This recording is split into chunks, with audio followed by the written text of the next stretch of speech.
నిన్న విశాఖలో జరిగిన అత్యంత దుర్మార్గమైన సంఘటనను ఎస్ఎంఎస్లు బ్లాస్ట్ కావటం, 8 మంది మృత్యువాత పడటం, 6 సత్సాగతులు అవ్వటం కూడా జరిగింది.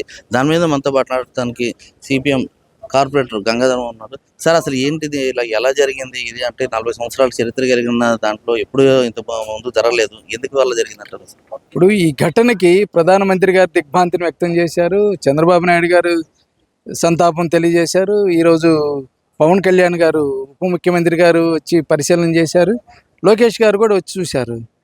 వీళ్ళందరూ అసలు కారణాలు ఏమిటి? ఒక 3 మెన్ కమిటీ ఏర్పాటు చేశామని చెప్తున్నారు. అధ్యయనం చేసి దోషుల్ని శిక్షిస్తామంటున్నారు. ఎవరు దోషులు? దోషులు ఎవరంటే చంద్రబాబు నాయుడు గారి ప్రభుత్వం, మోడీ ప్రభుత్వం. వారు అనుసరించినటువంటి విధానాలే స్టీల్ ప్లాంట్లో ఈ జరిగినటువంటి ఘటనకు 8 మంది ప్రాణాలు కోల్పోయారు. మరో 2 కార్మికులు సావు రేతుల్లో ఉన్నటువంటి పరిస్థితి అనేటువంటిది ఉంది. కానీ ఇప్పుడు ఇంకొకరి మీద నెపాలని చూస్తున్నారు. అసలు రా మెటీరియల్ మొత్తం కూడా ఉత్త నాసిరకమైనటువంటిది ఇచ్చేస్తున్నారు. అది కొనేటటువంటి రకరకాలైనటువంటి అవసరాలు ఏవైతే ఉంటాయి, మిషనరీస్ కావాల్సినటువంటి స్పేర్ పార్ట్స్, అవన్నీ కూడా నాసిరకమే. Second hands కొనేస్తున్నారు. అందిన కాడికి అందినట్లు తినేస్తూ ఉన్నారు. ఒక ప్రాసెస్ ఉంటుంది స్టీల్ ప్లాంట్లో, స్టీల్ మెల్టింగ్లో. ఈ ప్రాసెస్ని అంతా కూడా స్కిప్ చేసేసారు. అవసరమైనటువంటి పరికరాలు కొనడానికి, అవసరమైనటువంటి ముడి పదార్థాలు కొనడానికి డబ్బు లేకుండానే ఈరోజు ఉన్న వాటితోటి మేము స్టీల్ని మెల్టింగ్ చేయాలనేటువంటి దుర్మార్గమైనటువంటి ఆదేశాలు పైనుంచి ఇవ్వటం వలన, ఉత్పత్తిని పెంచండి అనేటటువంటి దాంతో ఏమున్నా లేకపోయినా చేయటం వలన ఈ దారుణమైనటువంటి పరిస్థితి అనేటువంటిది జరిగింది. ఇది ఒక నాసిరకం అంటే మెయింటెనెన్స్ లోపము, నాసిరకం పరికరాలు వాడారండి సార్ మీరు అంటున్నారా?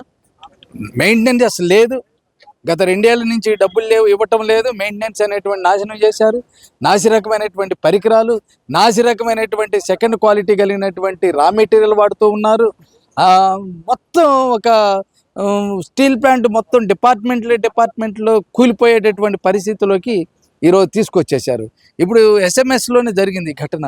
రేపు సెంట్రల్ ప్లాంట్లో జరగవచ్చు, బ్లాస్ట్ ఫర్నేస్ జరగవచ్చు, లేకపోతే ఇతర డిపార్ట్మెంట్లో కూడా జరగవచ్చు. కార్మికులందరూ భయపడిపోతున్నారు. అన్ని డిపార్ట్మెంట్లను ఆ విధంగా కుళ్ళబొడి చేశారు. ఇప్పుడు అవి ప్రమాద పరిస్థితుల్లో ఉన్నాయి. కార్మికుల యొక్క ప్రాణాలని బలిగొనేటటువంటి పరిస్థితుల్లో ఉన్నాయి. దీనికి ప్రధాన కారణం రాష్ట్ర చంద్రబాబు నాయుడు గారి ప్రభుత్వం.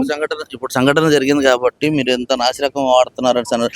గతంలో మీరు ఎప్పుడన్నా దీన్ని ప్రభుత్వం దృష్టికి తీసుకెళ్ళడం జరిగిందా? గత 2 సంవత్సరాల నుంచి మేనేజ్మెంట్ రాతపూర్వకంగా ఎక్కడెక్కడ ఏమేమి జరగబోతుంది, ప్రమాదం ఎలా జరగబోతుంది, సేఫ్టీ ఎలా దెబ్బతినిపోతూ ఉన్నది, ఎటువంటి నాసిరకాలు జరుగుతూ ఉన్నాయి, ఎంత డబ్బు తినేస్తున్నారు అనేటువంటి మేనేజ్మెంట్కి ఇచ్చారు, ప్రభుత్వానికి ఇచ్చారు, స్టీల్ మంత్రికి ఇచ్చారు.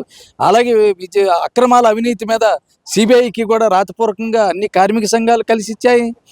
ఇవన్నీ చేశాయి. ఇంత చేసినప్పటికీ సరే వాళ్ళు ఏమాత్రం ఉలుకు పలుకు లేదు. మాట్లాడొచ్చాను అంటే ఈ 2 సంవత్సరాల నుంచి ఇచ్చామని అన్నారు. అంటే ఈ 2 సంవత్సరాల నుంచే పర్యవేక్షణ లోపం జరుగుతుంది అంటారు. అంత ముందు జరగట్లేదా? ఇప్పుడు స్టీల్ ప్లాంట్ అనేటువంటిది స్టీల్ ప్లాంట్ని పూర్తిగా 100% అమ్మాలనేటువంటిది నరేంద్ర మోడీ ఎప్పుడైతే ప్రకటించారో అప్పటి నుంచి స్టీల్ ప్లాంట్ని ఈ చొల్చడం అనేటువంటిది ప్రారంభమైంది. అలా ఈ 2 ఏళ్ళలో తీవ్రంగా చేసేశారు. ఇందులో ముఖ్యమైనటువంటిది నిపుణత కలిగినటువంటి కాంట్రాక్ట్ కార్మికులు తీసేశారు. 5,000 మందిని ఎలా పంపించేశారు. అలాగే 2,000 మంది పైన అనుభవం ఉన్నటువంటి పర్మనెంట్ కార్మికులు ఉద్యోగాలను తీసేశారు. 7,000 మంది ఉద్యోగాలు పోయిన తర్వాత రిటైర్డ్ అయ్యేటటువంటి వాళ్ళు పెద్ద ఎత్తున ఖాళీలు వచ్చేసినాయి. ఇప్పుడు ప్రైవేటు బీహార్ నుంచి లేకపోతే ఛత్తీస్గఢ్ నుంచి 300కి 400 రూపాయలకి అన్స్కిల్డ్ లేబర్ని తీసుకొచ్చి ఉపయోగించుకుంటున్నారు. అలాగే కార్మికులు ఎప్పుడంటే అప్పుడు పర్మనెంట్ కార్మికుల్ని నువ్వు ఏ డ్యూటీ వాళ్ళని బి డ్యూటీకి రమ్మంటారు, బి షిఫ్ట్ వాళ్ళని సి షిఫ్ట్కి రమ్మంటారు, 12 గంటల డ్యూటీకి ఆఫీసర్లు రమ్మంటారు. ఇష్టం వచ్చినట్లు వాళ్ళు భయపెట్టి పిలిపించేస్తున్నారు. దీనన్నిటితోటి మొత్తం ఒక ఆందోళనకరమైనటువంటి పరిస్థితిలోకి స్టీల్ ప్లాంట్ని తీసుకొచ్చారు. దాని పర్యవసానమే ఈరోజు ఇంత ప్రమాదం జరిగింది. 8 మందిని పొట్టను పెట్టుకున్నారు. ఇప్పుడు పరామర్శలకు వచ్చేసి కనీసం చనిపోయినటువంటి కుటుంబాలకి తగిన న్యాయం కూడా చేయడానికి ప్రభుత్వం ముందుకు రాలేదు. మీరు అన్నట్టుగా ప్రమాదాలు ఇక మీదట ఇంకా ఇలాగ జరుగుతూనే ఉండొచ్చు అన్నట్టుగా మీరు చెప్తున్నారు ఓవరాల్గా. మరి దీనికి సొల్యూషన్ ఏంటి అసలు? మేము ఒకటే ఒకటి, స్టీల్ ప్లాంట్ ప్రైవేటీకరణ చర్యలన్నీ కూడా ఉపసంహరించుకుంటున్నట్లు రాష్ట్ర ప్రభుత్వం, మోడీ ప్రభుత్వం ప్రకటన చేయాలి. రెండోది, ఎక్కడైతే కార్మికుల్ని 5,000 మంది కాంట్రాక్ట్ కార్మికులు తొలగించారో వాళ్ళందరినీ కూడా తక్షణం విధుల్లోకి తీసుకోవాలి. అలాగే 5,000 మంది పర్మనెంట్ కార్మికుల పోస్టులు ఖాళీగా ఉన్నాయి, వాటినన్నిటిని కూడా ఫిల్ చేయాల్సినటువంటిది. అలాగే వర్కింగ్ క్యాపిటల్ అవసరం, చాలా అవసరం ఉంటుంది. అందువల్ల కేంద్ర ప్రభుత్వం వెంటనే మిషన్లన్నింటిని కూడా రిపేర్ చేయడానికి, క్యాపిటల్ రిపేర్మెంట్కి కావాల్సినటువంటి డబ్బులంతా కూడా 10,000 కోట్ల 12,000 కోట్ల ఎంత అయితే అంత కేంద్ర ప్రభుత్వం వెంటనే విడుదల చేసి ఆ విధంగా క్యాపిటల్ రిపేర్స్ అన్ని కూడా చేయాలి. 40 ఏళ్ల క్రితం మిషనరీ తీసుకున్న తర్వాత అవి పాడైపోతూ ఉంటాయి కదా, మెయింటెనెన్స్ సరిగ్గా చేయటం లేదు. వీటన్నిటినీ తిరిగి చేయాలంటే ఇన్వెస్ట్మెంట్ అనేటువంటిది కేంద్ర ప్రభుత్వం చేయాల్సినటువంటి అవసరం ఉంది. ఇటువంటి చర్యలు వెంటనే తీసుకోవాలి. అలాగే ప్రాసెస్ ఏదైతే, డ్యూ ప్రాసెస్ ఏదైతే ఉంటుందో ఉత్పత్తిలో, దాని ప్రకారం అనేటువంటిది చేయాల్సినటువంటి అవసరం ఉంది. యాంటీ వర్కింగ్ క్లాస్ పీపుల్ పాలసీలు అనేటువంటి వాటిని అన్నింటిని కూడా కేంద్ర రాష్ట్ర ప్రభుత్వాలు ఉపసంహరించుకుంటే ఈ ప్లాంట్ అనేటువంటిది ఎంత కాలమైన ముందుకెళ్తుంది, ఇంకా ఉత్పత్తి అనేటువంటి అనేక రెట్లు పెంచడానికి అవకాశం ఉంటుందనేటువంటి తెలియజేస్తున్నారు. అయితే ప్రధానంగా చూసుకున్నట్లయితే నిన్న జరిగిన సంఘటనకి ఆయన సిపిఎం ఆయన అంటున్నారు, అంటే పర్యవేక్షణ లోపం ఇక్కడ జరుగుతుంది అన్నట్టు అంటున్నారు. అసలు దాన్ని మీరేమంటారు sir? Visakhapatnam steel plant integrate steel plant, దీని క్వాలిటీ క్వాంటం అనేది ల్యాబ్ టెస్ట్లు ఇవన్నీ చేసి రా మెటీరియల్ కొంటారు. గత 2 సంవత్సరాల నుంచి ఈ ల్యాబ్ టెస్ట్లు ఉండవు, డైరెక్ట్ ప్రైవేట్ పార్టీలను తీసుకొచ్చి కన్జ్యూమ్ చేస్తున్నారు. కోకోన్ బ్యాటరీస్ పాడైపోయాయి, బ్లాస్ట్ ఫర్నేస్లు 3 సార్లు ఫెయిల్ అయ్యాయి అనమాట. మొన్న కూడా చిల్ అయిపోయింది అనమాట. ఎస్ఎంఎస్లో లోయెస్ట్ లైమ్ స్టోన్ వాడుతున్నారు అనమాట. Lowest ferro allies, lowest ferro allies. నిన్న జరిగిన ప్రమాదం ఫెర్రో ఎలైస్లో క్వాలిటీ లేదు. క్వాలిటీ లేకపోవడం ఏంటంటే బ్లాస్ట్ ఫర్నేస్లో కన్జ్యూమ్ చేశారు, ఇక్కడికి వచ్చేసరికి అదేమో ఫోమ్ అయిపోయింది అని. అసలు నిన్న జరిగిన దాన్ని అసలు ఏ విధంగా జరిగింది సార్ నిన్న ప్రమాదం? అసలు ఎలా జరిగిందంటారు అసలు? అది జరిగింది ఒకటి ప్రధానంగా ఏంటంటే అక్కడ 20 మంది బ్రిగేడ్కి ఎంప్లాయీస్ ఉండాలన్నమాట. ఒక 20 మంది కాంట్రాక్ట్ లేబర్ ఉండాలి ఒక షిఫ్ట్కి. వీళ్ళందరినీ గత సంవత్సరం నుంచి తొలగించారన్నమాట. కాంట్రాక్ట్ లేబర్ని, ఎంప్లాయీస్ని ఏమో విఆర్ఎస్ ఇచ్చి పంపించారు. ట్రైనింగ్ ఇవ్వకుండానే ఇతర డిపార్ట్మెంట్ల నుంచి తీసుకొచ్చి ఆపరేటర్స్గా ఇక్కడ అపాయింట్మెంట్ చేశారు. మేము అడిగాం, రిటర్న్గా కంప్లైంట్ ఇచ్చాం, చేయలేదు. లాస్ట్ ఇయర్ 13 మంది, 2025లో 13 మంది చనిపోయారు. 13 మంది కూడా చనిపోతే ఎంక్వైరీ చేయమంటే ఆ ఎంక్వైరీ ఇప్పుడు వరకు కూడా బొట్టు దాఖలు చేశారు. ఇవాళ దీని ప్రధానమైన కారణం వాళ్ళు ఆలోచించిన కేంద్రంలోని సెక్రటరీ స్టీల్ పవన్ రింగ్ గారు, ఆయన ఏం చెప్తే అది చేస్తారట. ఇక్కడ సీఎండీకి ఏం పవర్స్ లేవన్నమాట. ఆయన ఏ క్వాలిటీ మెటీరియల్ పంపించమంటే ఆ మెటీరియల్ వీళ్ళు కొనాలన్నమాట. ఏ క్వాలిటీ మార్కెట్లో లేని ఇవాళ 11 లక్షల టన్నులు స్టాక్ ఉందన్నమాట విశాఖపట్నం స్టీల్ ప్లాంట్. ఎక్కడ భారతదేశంలో ఉండదు. మా డిమాండ్ విశాఖపట్నం స్టీల్ ప్లాంట్ ప్రధానంగా ఇవాళ వీళ్ళందరూ వచ్చే విమర్శలన్నీ కరెక్ట్ కాదు.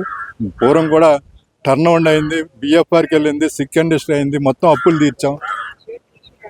కెపాసిటీకి 120% ఉత్పత్తి తీసిందనమాట. ఇప్పుడు కూడా మేము అడుగుతుంది క్యాపిటల్ రీస్ట్రక్చరింగ్ చేయమంటున్నాం అన్నమాట. ఏదైతే అప్పు ఉందో ఆ అప్పుని వాయిదా వేయండి, ఐరన్ ఓర్ ఇవ్వండి, లేదంటే సెయిల్లో విలీనం చేయండి అని. దానికి బదులు ప్యాకేజ్ అని చెప్పారు. ఆ ప్యాకేజ్ అంతా కూడా వీళ్ళ బుడిదిలో పోసిన పన్నీర్ అయిపోయింది. 11 లక్షల టన్నులు స్టాక్ ఉందండి, అమ్ముకుంటాను. టన్నుకు 10,000 రూపాయలు నష్టాన్ని చేస్తున్నారు. అంతే, వాళ్ళు ప్రైవేట్ రోలింగ్ మిల్స్కి అమ్ముకోవడం కోసం అని చెప్పేసి తక్కువ 10,000 రూపాయలు 5,000 రూపాయలకి తక్కువ చేసి వాళ్ళకి అమ్మేస్తారు అన్నమాట. మా దగ్గర మిల్స్ ఉన్నాయి, మిల్స్ ప్రొడక్ట్ చేయలేదండి. ఇవాళ బ్యాటరీలు ఓవెన్స్ పనిచేసినప్పుడు కూడాను బిలెట్స్, బ్లూమ్స్ బయట ప్రైవేట్ స్టీల్ ప్లాంట్లకి, టాటాకి, ఇవాళ జిందాల్కి కూడా అమ్మడానికి సిద్ధపడిపోయారు.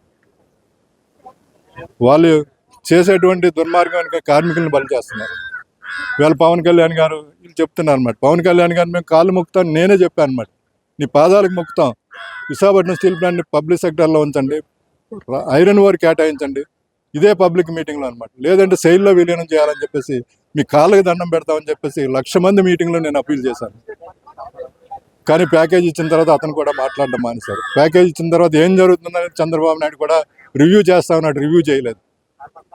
వీళ్ళు చచ్చిపోయిన వాళ్ళు పలకరించడానికి వస్తే అది పెద్ద సమస్య కాదన్న. ఇంకా చచ్చిపోతారు. ఎంతమందిని పలకరించడానికి వస్తారు? ఉన్న యంత్రాలు ఎందుకు బాగు చేయాలి? ఎందుకు దీనికి ఐరన్ ఓర్ ఇవ్వవు? దేనికి సెయిల్లో ఎందుకు విలీనం చేయవు? ఎందుకు నిపుణులైన కార్మికులందరినీ ఇంటికి పంపించావు?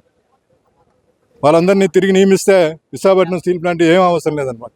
డబ్బు అవసరం లేదు. ఒక క్యాపిటల్ రీస్ట్రక్చరింగ్ చేస్తే విశాఖపట్నం స్టీల్ ప్లాంట్ రోజుకి 10 కోట్ల రూపాయల లాభాలు వస్తుంది. మేము ఎన్ని చెప్పినా సరే కార్మిక సంఘాల మీద నిందలు వేసుకొని కార్మిక సంఘాలు ఉండబట్టే స్టీల్ ప్లాంట్ టర్న్అరౌండ్ చేసాం. ఈ స్టీల్ ప్లాంట్ సిక్ అయిన ఇండస్ట్రీ ప్రపంచంలో ఎక్కడ లేనటువంటి లాభాలు తీసుకొచ్చింది విశాఖపట్నం స్టీల్ ప్లాంట్.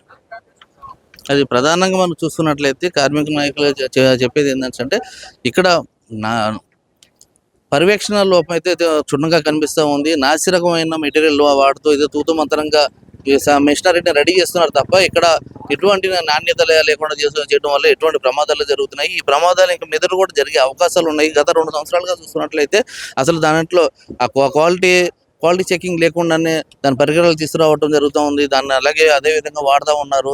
అది కూడాను ఇప్పుడు నేను జరిగిన సంఘటన దగ్గర ఒక 20 మంది వరకు అక్కడ ఎంప్లాయీస్ ఉండాల్సిన పరిస్థితిలో ఉంది. దాంట్లో కేవలం అక్కడ 8 మంది 10 మందితోనే పని చేపిస్తూ ఉన్నారు. అది కూడాను టెక్నికల్గా వాళ్ళకి ఎటువంటి ట్రైనింగ్ లేకుండానే వేరే డిపార్ట్మెంట్ తీసుకుని వచ్చి, లేదంటే ఛత్తీస్గఢ్ నుంచి ఇక్కడ తీసుకుని వచ్చి రోజు కూలీలు తీసుకుని వచ్చి కూడాను ఇక్కడ చేస్తున్న పరిస్థితి అయితే కనిపిస్తూ ఉంది. దీనికైతే ప్రధానంగా వీళ్ళు చేస్తున్న డిమాండ్ అయితే ఈ ప్రైవేటీకరణ రద్దు చేసినట్లుగా ప్రకటించి దానికి తగ ప్యాకేజ్ అని అన్నారు. ప్యాకేజీకి అయితే దానివల్ల ఎటువంటి లాభం కలగలేదు. ప్యాకేజీ కాకుండా దానికి కొంత నిధులను సమకూరిస్తే తప్ప స్టీల్ ప్లాంట్ బాగుపడదు అన్నట్లు కూడాను వారు చెప్తున్న పరిస్థితి కనిపిస్తుంది.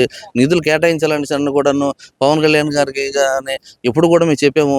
ఆయన కూడా ప్యాకేజీ ఇచ్చామన్న తర్వాత ఆయన కూడా మాట్లాడట్లేదు. అయితే ప్యాకేజీ ఎంతవరకు సమన్వయంగా జరుగుతుంది, ఇక్కడ ఎక్కడ లోపాలు జరుగుతున్నాయి, గతంలో ఎంతో వైభవం ఉన్న స్టీల్ ప్లాంట్ ఇప్పుడు ఎందుకు ఈ దుస్థితికి వచ్చిందని ఒకసారి ఆయన కూడా గమనించాల్సిందిగా కార్మిక నాయకులందరూ కూడాను విజ్ఞప్తి చేస్తూ ఉన్నారు. కెమెరామెన్ స్వామితో సతీష్ నాయుడు, 99 టీవీ, విశాఖ.